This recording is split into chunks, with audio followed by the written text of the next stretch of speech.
Friday marks the 70th anniversary of D-Day. These are the images you may think of when you think about that day. American forces taking the beaches of Normandy, eventually freeing German-held Europe. But there is a group that arrived first. They parachuted in behind enemy lines hours ahead and held ground forces back. Today, members of the 501 Parachute Infantry Regiment began their annual reunion right here in Grand Rapids. 24-hour News 8 Steve Kelso was fortunate enough to spend the afternoon with that celebrated group, Steve. You know, every year they are smaller in number. This year, only 8 members are expected to attend the reunion, but 5 of the regular members are actually traveling to France to commemorate one of the most famous days in military history. Today, they gathered at the Crown Plaza for the first day of the celebration that runs until Saturday evening. It was pretty much what you might expect. Displays of memorabilia, small registration area, ice-cold beer, but the one thing they have the most of are stories.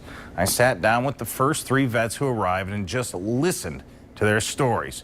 What I came away with today is that war is hell, and even after 70 years, the scars are still healing. War is a terrible, terrible thing. It's not this wonderful thing that a lot of people think it is. It's just terrible. And killing is a terrible thing. I tell you, I'm a Christian and I'm proud of it. And I don't even like to swat a fly, and I was forced into killing. I must have killed over 30 of the enemy, and it's bothered me to this day. It's just a small sample of the power behind some of these interviews that we're going to be showing you a little later. There will be a ceremony tomorrow honoring the greatest generation at the Wealthy Street Theater at 2.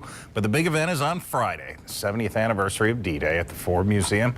Huge reception formed at the lobby in the museum there at 5 o'clock. Right, 70 years later, and you can see so much emotion. Think still about right this. there. These guys tie us to a bygone time.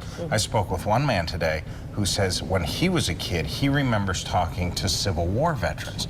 And he said he remembers enactments. He said, you know, one side was blue and one side was gray. He said it didn't dawn on him until years later that there must have been living slaves then still in his lifetime.